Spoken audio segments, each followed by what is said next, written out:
Ini adalah upacara di Bali yang hampir menghabiskan biaya sekitar 1 miliar. Dimana upacara-upacara ini aku berhasil merekamnya dalam 1 hari dari pagi sampai malam. Dan sebelum aku mulai menceritakan semuanya, jangan lupa like dan subscribe. Terima kasih. Di pagi kali ini aku berada di sanggahnya Jero Merte Akahasa, dimana sanggah Dadya Pasak Gegel ini akan melakukan yang namanya perbaikan. Dimana proses perbaikan ini akan memakan waktu sekitaran 1 bulan. Dan ini akan merombak semua pelinggih yang ada di sanggah ini dan semuanya akan jadi baru. Dan kalau kita lihat dari bangunan pelinggihnya, itu kayaknya dibuat dari zaman dahulu. Dan ketika saya tanyakan, katanya bangunan ini sudah ada sejak dia lahir. Itu artinya bangunan ini dibuat pada zaman dahulu. Kenapa dikatakan lawas? Karena pelinggih niki dibangun sebelum nenek moyang tiang. Kakek tiang belum lahir, pelinggih niki sudah ada. Jadi sebelum pelinggih-pelinggih itu dihancurkan atau diganti dengan yang baru, itu biasanya ada upacara. Kalau bahasa umumnya, kita minta izin terlebih dahulu kepada para dewa yang ada di pelinggih itu. Dan total biaya untuk melakukan yang namanya perubahan atau renovasi kepada pelinggih-pelinggih yang ada di Sanggah Pasak Gegel ini, ketika saya tanyakan, ini menghabiskan kurang lebih 150 juta. Dan ini belum termasuk Banten ketika melakukan yang namanya upacara penyambutan pelinggih yang baru. Dan di siang hari saya berada di Dadya Pare Gotre Sentana dalam Tarukan, di mana mereka ini akan melakukan yang namanya melasti ke pura segara yang ada di desa Sangsit.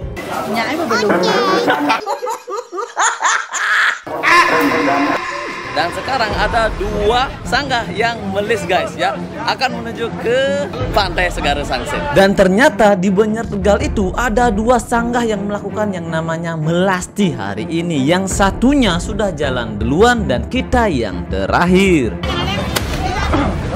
Dan saking banyaknya ada upacara di hari itu menyebabkan jalan raya di daerah Sangsit itu macet total. Oke, tepat banget, saya berada di perempatan desa Sangsit ya, di mana di sini macet banget dari jembatannya sampai ke Sangsit. Soalnya sekarang itu harinya baik banget guys. Kalian bisa lihat di belakang saya ini, sekarang mereka akan menuju ke arah utara.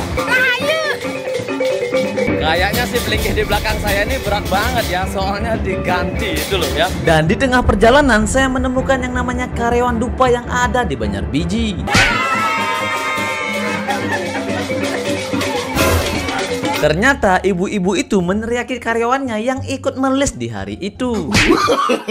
No.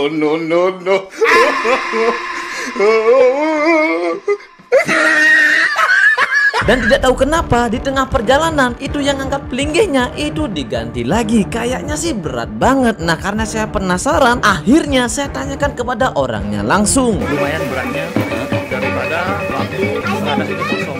Sangat bagus eksperimen ini. Aduh. Aku nggak tahu apa yang dipikirkan oleh beli-beli ini. Ketika kita sampai di pantai Segara, hampir sedikit lagi, itu tidak tahu kenapa kain yang dia bawa atau umbul-umbulnya hilang di saat itu. Dan beli ini ketawa aja melihat bambunya tanpa kain masih.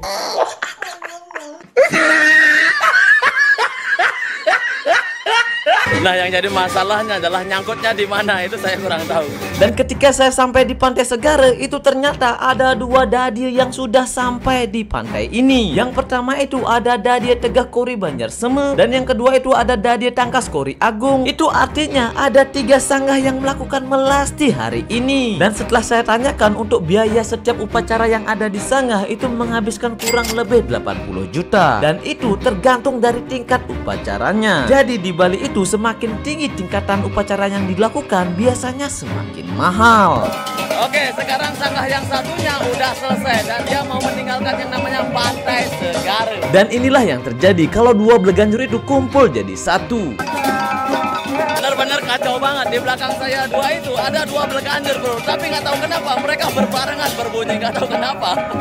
Kok bisa tadi berbarengan bunyi itu loh? Saya kira jadi satu loh. Ya begitulah. Kembang api pun berbunyi. Itu artinya persembahyangan di Segara itu sudah selesai dan saatnya kita balik. Tadi gimana kok bisa hilang kainnya gitu loh? Ketemu di mana? Ketemunya di sini.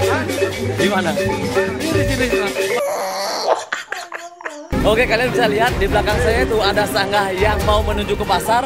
Dan kalian bisa lihat di depan saya itu ada sanggah juga yang mau balik lagi ya. Jam udah menunjukkan jam 6 sore, tepat banget, kurang lagi sedikit.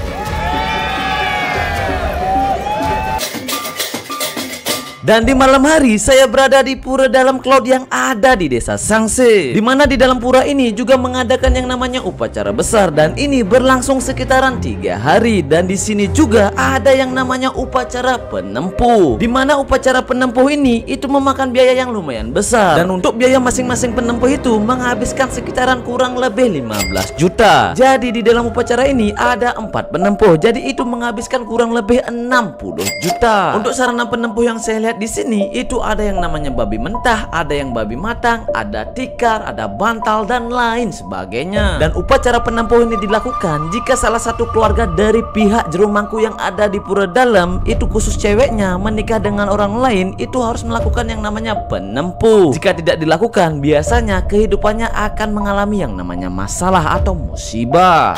Perkenalkan, nama siapa? Udah punya pacar belum? Belum. Belum. 100%. Ya, Iya, asli? pasti. Bisa dipercaya? Nggak bisa lah. Bisa ya? Di upacara ini dari hari pertama sampai akhir itu melibatkan banyak tarian dari anak kecil sampai dewasa, dan mereka menampilkan penampilan yang sangat luar biasa.